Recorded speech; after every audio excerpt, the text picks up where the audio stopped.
معروف لکھاری اور تجزیہ کار کیپٹن ریٹائرڈ ایاز امیر نے کہا ہے کہ آج ذوالفقار علی بھٹو کی طرح عمران خان بھی تمام تر ریاستی دباؤ اور پیشیوں کے باوجود اپنے اصولی موقع پر ڈٹا ہوا ہے اور ڈیل کرنے سے انکاری ہے۔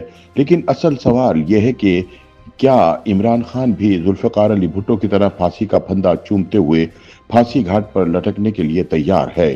اپنے سیاسی تجزیے میں کیپٹن ریٹائرڈ ایاز امیر کہتے ہیں کہ حکومت جیسی بھی ہو، اسے پرلے درجے کے بے وقوف گماشتے مل ہی جاتے ہیں۔ ایسے فنکار قسم کے لوگ جو اپنی آسمانی ڈیوٹی سمجھتے ہیں کہ حکومت وقت کی مدح سرائی میں لگ جائیں اور جو اس حکومت کے مخالف ہو اس کے پیچھے لگ جائیں۔ یہ ایک قسم کا قدرتی امر ہے۔ شمع جلتی ہے، شمع جیسی بھی ہو، پروانے اکٹھے ہو جاتے ہیں۔ لیکن گزارش ہے کہ حاشیہ برداری کا بھی کچھ معیار ہونا چاہیے۔ جہاں تعریف نہیں بھی بنتی ضرور کریں، لیکن خود کو مذاق نہ بنائیں۔ ایاز امیر کہتے ہیں کہ ہمارے کئی دوست بے جا تعریفوں کے ایسے پل باندھنے لگتے ہیں کہ ایک تو ان کی عقل پر رشک آنے لگتا ہے اور ساتھ ہی ہنسی چھوٹ جاتی ہے۔ حکومت وقت کے مخالفوں کو لتاڑنے پر آئے تو بےہودگی پر اتر آتے ہیں کہ ہم جیسے جنہوں نے بہت کچھ دیکھا ہے ہمیں بھی شرم آنے لگتی ہے۔ استدعا صرف اتنی ہے کہ مکھن لگانے میں ہی آپ کی تسکین ہے تو ضرور لگائیں، لیکن ہاتھ کچھ تو ہولا رکھا جائے۔ ایاز امیر کہتے ہیں کہ گزرتے وقتوں میں ایسی فضول حرکتوں کے لیے ایک دو آزمودہ راستے ہوتے تھے۔ سرکاری اخبار ہوتے تھے، یا تو ان میں بھرتی ہو گئے اور حاکم وقت کے قصیدے لکھنے لگے، یا کچھ زیادہ ہی خوش نصیب ہوئے اور سرکاری ٹی وی پر نوکری مل گئی تو سکرین پر آ کر حکمرانی کے گن گانے لگے۔ وہ دور چلا گیا اور اب دور ہے اس بلا کا جس کا نام سوشل میڈیا ہے۔ یوٹیوب نے تو یہ سہولت پیدا کی ہے کہ علم و دانش ایک طرف رہا، جو بےہودگی پر آ سکے اور کچھ شرط زبان بھی ہو وہ باقاعدہ پروگرام کرتا ہے، اور چونکہ نثر پڑھنے کا رواج ختم ہوتا جا رہا ہے۔ ایاز امیر کہتے ہیں کہ فون کھولنے کی دیر ہے۔ جس قسم کی بےہودگی آپ چاہیں گے آپ کو میسر ہو جاتی ہے۔ اس میں روزی روٹی کا بھی مسئلہ ہے۔ گزرے زمانوں میں مضمون لکھتے تو چند سو روپے معاوضہ ملتا تھا، لیکن یوٹیوب پر شہرت حاصل ہو جائے تو خاصے ٹکے آنے لگتے ہیں۔ ان ٹکوں کے مسلسل آنے کی تب ہی صورت بنتی ہے کہ آپ کے بنائے ہوئے پروگرام کو لوگ دیکھیں اور اس میں دلچسپی لیں۔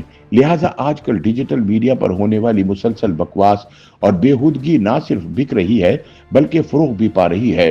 لہٰذا یوٹیوبر کا مفاد اسی میں ہے کہ وہ زیادہ سے زیادہ بکواس کریں اور زیادہ سے زیادہ نوٹ کمائیں۔ ایاز امیر کے بقول آج کے پاکستان میں ایک طرف فارم 47 کا کرشماتی اقتدار چل رہا ہے تو دوسری طرف قیدی نمبر 804 اور اس کے معطوف جماعت ہے، جو تمام کوشش کے باوجود نہ تو ختم ہو رہی ہے اور نہ ہی سرکار کی طرف سے اس پر مہربانیوں کا اختتام ہو رہا ہے۔ مدح سراہوں کا کام بھی واضح اور سادہ ہے۔ ہائی بٹ سرکار اور اس کے حواریوں کی تعریفوں کے پل باندھو اور قیدی نمبر 804 کو صبح اور شام برا بلا کہتے رہو۔ اس دوران اگر آپ کی بکواس چل جائے اور ٹکے آنے لگیں تو سونے پہ سہاگا ہوگا۔ فیصلہ ساز بھی راضی اور روٹی روزی کا مسئلہ بھی حل ہو گیا۔ انسان کو اور کیا چاہیے؟ لیکن یوٹیوب کے مجاہدوں کی حرکتیں دیکھ کر کبھی کبھی دل کہنے پر مجبور ہو جاتا ہے کہ تھوڑا ہاتھ روک کر چلو، گرو ضرور لیکن اتنا بھی گھٹیا پن دکھانے کی ضرورت کیا ہے؟ تعریف تو چلے حاکموں کی بنتی ہے، لیکن اتنا تو یاد رکھو کہ جو ویسے ہی زیر عتاب ہوں اور قید میں ہوں ان کو مارنا بہادری کے زمرے میں نہیں آتا۔ ایاز امیر کہتے ہیں کہ نواز شریف کیسے حاکم تھے سب جانتے ہیں، لیکن پرویز مشرف کے ہاتھوں زیر عتاب آئے تو ہم انہیں سراہنے لگے، حتیٰ کہ مشرف دور میں جمہوریت کی ایک نشانی کے طور پر انہیں پیش کرتے رہے۔ ذوالفقار علی بھٹو حاکم تھے تو ان سے بہت غلطیاں سرزد ہوئیں، لیکن جب ضیاء الحق نے شب خون مارا اور بھٹو زندان کے پیچھے گئے تو ان پر مصیبتوں کے پہاڑ ڈھائے گئے۔ ایسے میں بھٹو پر تنقید کرنے والے بھی ان کے مدح سرا حمایتی بن گئے۔ ہم سب کہیں نہ کہیں خود غرض ہو جاتے ہیں اور اپنا فائدہ دیکھتے ہیں، لیکن اپنے فائدے کی صحافت کرتے ہوئے بھی کچھ دید لحاظ رکھنا چاہیے۔ حیا اور بے حیائی میں کچھ فرق تو رکھنا چاہیے۔ کیپٹن ریٹائرڈ ایاز امیر کہتے ہیں کہ اپنی تمام تر بشری کمزوریوں کے باوجود پاکستان کو ذوالفقار علی بھٹو شہید جیسا ویژنری لیڈر میسر نہیں آیا، جس نے اپنی جان بچانے کی خاطر آخری دم تک جھکنے سے انکار کیا اور اسے اسی وجہ سے آج تک یاد کیا جاتا ہے۔ ان کا کہنا تھا کہ آج ذوالفقار علی بھٹو کی طرح عمران خان بھی تمام تر ریاستی دباؤ اور پیشکشوں کے باوجود اپنے اصولی موقع پر ڈٹا ہوا ہے اور ڈیل کرنے سے انکاری ہے۔ ان کا کہنا ہے کہ عمران 2 برس سے زندان کے پیچھے ہے، لیکن کیا اس کی گردن جھک رہی ہے؟ کیا اس کے گھٹنوں میں کوئی خم آ رہا ہے؟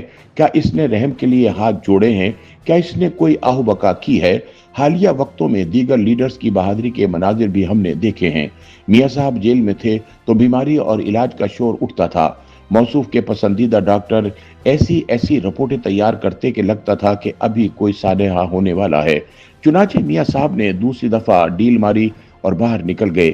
کیا ایسی کوئی تہمت آج کے قیدی پر لگائی جا سکتی ہے؟